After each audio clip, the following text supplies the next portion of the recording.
Bonjour à tous, c'est Jocelyn Le Guen, praticien en hypnose et coach en PNL. Et on garde les bonnes habitudes. J'avais fait un bilan de l'année 2019 en début 2020, il me semble.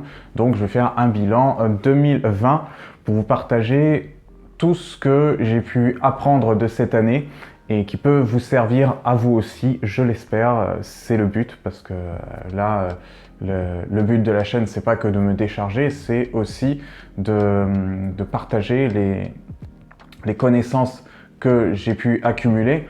Et ce que je dis n'est pas une vérité absolue, évidemment. Vous avez aussi votre propre esprit critique pour voir ce qui ferait écho chez vous et ce qui n'est pas forcément utile de savoir. Voilà, donc je vous fais confiance pour ça et allons-y. Donc j'ai un peu le soleil sur la gueule, mais c'est pas grave, j'ai l'impression que ça ne gêne pas plus que ça et on verra bien. Alors bon, je pense que comme tout le monde, cette année a été un peu particulière, elle a été assez intense pour moi. Et déjà, l'année 2019 était très forte parce que j'étais dans une... je vais un peu me dévoiler dans cette vidéo, mais allons-y. J'étais dans quelque sorte dans une relation plus ou moins toxique dont je maintenais la toxicité par peur de perdre l'autre. Et oui, parce que quand on est un dépendant affectif, c'est surtout ça qui joue, c'est la peur de perdre l'autre et le côté sacrificiel. Donc j'ai expérimenté à nouveau cette phase-là tout au long de 2020, mais ça m'a permis de m'explorer, de me connaître un peu plus et de faire la part des choses entre ce qui est à l'autre et ce qui m'appartient moi. Donc voir que je rejetais la responsabilité de ma personne sur l'autre et que c'était pas à l'autre d'avoir ça. Surtout que si l'autre n'arrivait pas à se prendre en main lui-même, comment pouvait-il faire quelque chose avec moi? C'est tout à fait logique. Mais croyez-moi, parfois il faut l'expérience pour le comprendre et je l'ai vu. Maintenant j'en tire une leçon comment on dit ça? Indélébile, allons-y, une leçon indélébile. Et c'est surtout là-dessus que mon année 2020 s'est focalisée, sur ces hauts et ces bas que je ressentais malgré le confinement, qui ne m'a pas plus perturbé plus que ça, puisque comme j'étais dans une phase plutôt de dépression, le fait de rester tout seul à la maison ne me dérangeait pas du tout. C'était OK pour moi. Au niveau des consultations, je n'ai pas remarqué de baisse. Il y a toujours eu des personnes, alors sauf au premier confinement. Le premier confinement, c'était vraiment le point zéro. Et après, ça a été pas plus ni moins. Ça s'est maintenu, c'était stable. Ce que j'ai pu remarquer notamment, c'est l'expérience de la transition de la phase adolescente à adulte. Parce que, en tant que personne, l'état enfant, adolescent et adulte, ce n'est pas que physiologique. Ce n'est pas genre on est un enfant et puis à nos 12 ans, on commence notre puberté, donc on devient un adolescent, ça se mesure, ça se voit. Au début de la vingtaine, on est censé être un jeune homme, donc adulte. Non, c'est pas ça. Il y a des gens qui peuvent rester enfants dans leur tête, même à 40 ans, à 50 ans, toute leur vie, et d'autres qui resteront bloqués dans l'étape adolescente et d'autres qui arriveront à l'étape adulte. Le côté enfant, lui, va tester, un peu sans conscience. Voilà, on vit les choses, on les fait et on prend tout ce qui vient. C'est ça le côté enfant, mais sans faire de tri entre ce qui est bon pour nous et ce qui ne l'est pas. Donc la raison n'intervient pas vraiment dans ce processus-là. On est, on va dire, dépendant de nos émotions. On se laisse contrôler par nos émotions, par nos pulsions, par notre programme reptilien, si on peut le dire, sans raisonnement, on se laisse contrôler par ça et on n'en est même pas conscient. À l'adolescence, on commence à en être conscient, justement. Et en ayant cette conscience, on peut l'observer, mais on peut aussi décider de ne pas agir. Si on se dit ça me va, que cette chose reste comme ça, je vais me laisser me porter par mes émotions, sauf que Les émotions ne sont pas raisonnées. Donc elles nous emmènent là où elles nous emmènent. Et ce n'est pas forcément... ça peut être bon comme pas bon. Or, le but, c'est de structurer pour arriver le plus de fois sur du bon, sur une majorité de bons, si possible. Donc, moi, j'étais dans cette phase adolescente où j'étais le cul entre deux chaises. Où je me disais, oui, mais ça, j'aurais du mal à remettre en question cette réalité où je peux me laisser porter par mes émotions et où c'est plus facile. Donc, je validais une réalité qui n'était pas vraiment la réalité matérielle. Il y a des choses très simples, hein, comme le fait que les choses viendront à nous quand elles viendront, et puis il n'y a rien à faire, et du coup on se laisse porter. Et finalement, on se laisse porter, mais par nos vices. Et pour savoir ce qu'est un vice et ce qui ne l'est pas, eh ben, c'est compliqué si on ne met pas un contrôle, s'il n'y a pas de leçon par-dessus. Alors moi, j'exerçais un contrôle, mais pas de la bonne façon. Un contrôle du genre, je veux que la réalité matérielle colle à la réalité que je me fais, moi, dans ma tête. Et c'est là où le contrôle est toxique. Parce que à tous les coups, on est déçu. On est déçu, évidemment. C'est donc ça que j'ai appris cette année. Ça a été le plus gros enseignement, puisque par la suite, eh bien, je me suis pris en main, j'ai arrêté mes conneries, si on peut dire. Cette phase de dépression, j'en ai profité au maximum. Je peux encore me dire que ça peut revenir un jour et ce sera ok parce que ce sera à apprécier pleinement.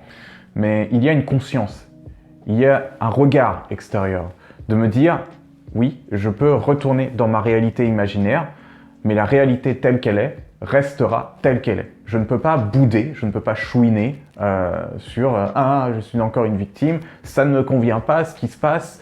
Je peux observer ce chouinage, si on peut le dire. Je peux observer ce désespoir, je peux l'accompagner, je peux compatir, mais je ne peux pas l'encourager, si on veut, ni me laisser emporter par ce chouinage, ou par les pièges de la facilité, les choses qui semblent très appréciables sur l'apparence ou au premier abord, et qui m'emportent dans une réalité qui n'est pas finalement la réalité là.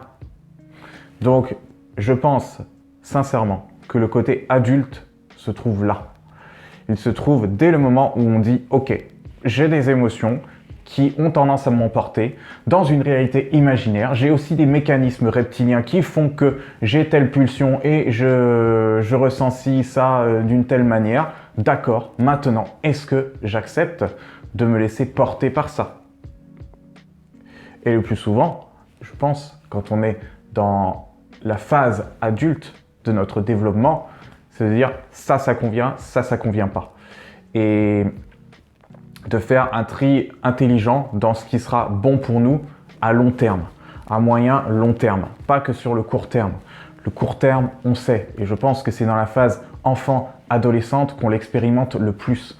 Mais force est de constater que plus on avance dans l'âge, plus on se laisse porter seulement par nos émotions sans contrôle, et plus on est déçu, plus c'est un chaos, c'est un bourbier émotionnel qui nous détruit finalement. C'est quelque chose qui devient corrosif, corrosif de l'âme, si je peux dire. Donc, le retour à l'équilibre, selon moi, c'est revenir à cette verticalité. C'est qu'est-ce qui me convient? Maintenant, on construit là. C'est le bordel partout, à l'horizontale.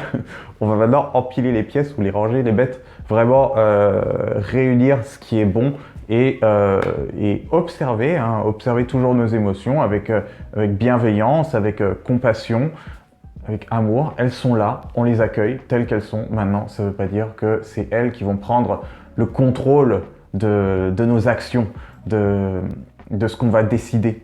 Ça peut orienter. Mais le chef, ce ne sont pas nos émotions. Nous ne sommes pas nos émotions. Nous ne sommes pas nos pensées. Nous sommes quelque chose d'extérieur. Et c'est quelque chose extérieur, c'est ce qu'on appelle la conscience, si je peux le dire.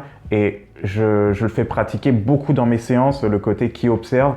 Je pratique aussi cette méditation très souvent, le plus possible. Là, ça fait 7 jours que j'ai repris la méditation tous les jours. Voilà, ça va durer. Ça a déjà repris un peu en décembre. Et ça vous permet, je crois que ça s'appelle la méditation Atmavisha. Je ne suis plus vraiment sûr. Mais il y a des gens comme Muji sur YouTube qui l'utilisent, comme Gérard d'autres trucs. Et ça vous permet de savoir quelle est votre vraie place. Vous, en tant que personne, il y a quelque chose, et même si ce n'est pas la conscience forcément, le fait de vous décaler de vos émotions et de vos pensées vous permet de choisir. Vous êtes à votre place, vous choisissez ce que vous voulez dans votre vie. Parce que les gens désirent des choses. Ils parlent d'aspiration.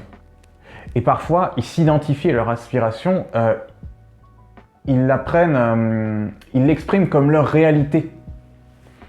Ils disent « Ouais, mais moi je fais plus ça parce que je sais très bien que ça, c'est pas bien. » Et puis « Ah, moi, ouais, j'adore faire ça. » D'ailleurs, il y a un exemple où je me suis pris en flagrant délit. Moi-même, c'est dans presque tout ce que je disais. Hein. Dans la méditation, je disais « Ouais, c'est super, c'est important de voir du recul, de se voir en arrière-plan, etc. » Et j'en parlais comme si je le faisais, comme si j'étais vraiment un grand sage. Alors qu'en fait, dans la réalité, c'était beaucoup plus difficile à mettre en place. Très, très, très difficile. Je n'incarnais pas mon savoir. Et là, on peut se demander à quoi sert un savoir si on ne l'incarne pas. Et c'est là où je suis dans cette phase ascendante, descendante dans le savoir, à me dire je préfère en savoir moins mais en appliquer plus, et ascendant dans la pratique. Je parlais d'une aspiration, je n'y étais pas. J'aspirais à pratiquer régulièrement. J'aspirais à une sorte de sagesse. Mais je ne la faisais pas de manière constante, pas régulière, parce que je me laissais emporter par justement mes émotions qui préféraient la facilité, le côté qui me donne d'un « je respire » ou alors « j'ai envie de ça, ouais, je veux », plutôt que d'être dans ma posture de « je décide ce que je veux pour le long terme, pas le court terme ». Bien sûr, parfois, de temps en temps, ça peut être ok de se laisser porter par nos émotions, on est humain. Mais quand on en a conscience, moi je pense que ce n'est pas la meilleure chose. Quand on en a conscience, quand on sait que quelque chose qui paraît bon ne sera au final pas vraiment bon, pas aussi bon, eh bien, autant se mettre à la pratique directement. En tout cas, c'est ce que je fais maintenant.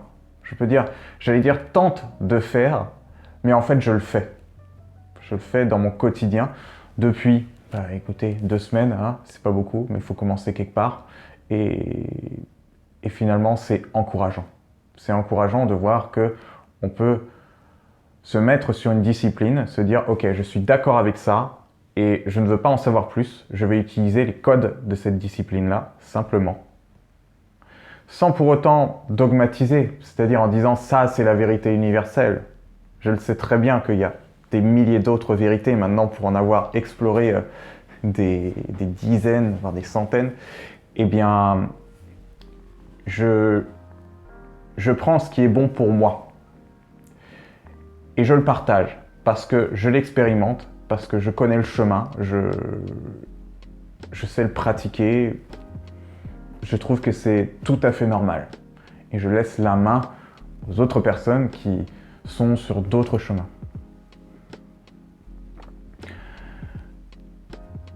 Je ne sais pas si je vous ai tout dit sur ce bilan. En tout cas, je vous souhaite une bonne année. Si vous voyez cette vidéo en début 2021, si vous la voyez plus tard, c'est pas grave. J'espère qu'elle a pu vous aider, qu'elle a pu faire écho sur quelque chose, enfin chez vous, en vous. Je parlerai donc de nombreux autres sujets, peut-être que je n'ai pas abordé ici dans les prochaines vidéos.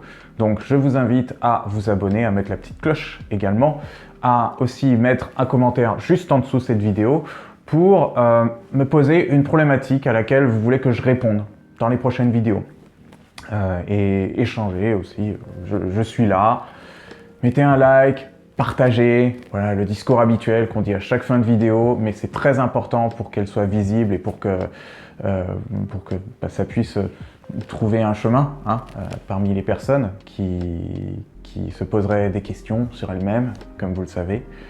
Et voilà, moi je n'ai rien à ajouter.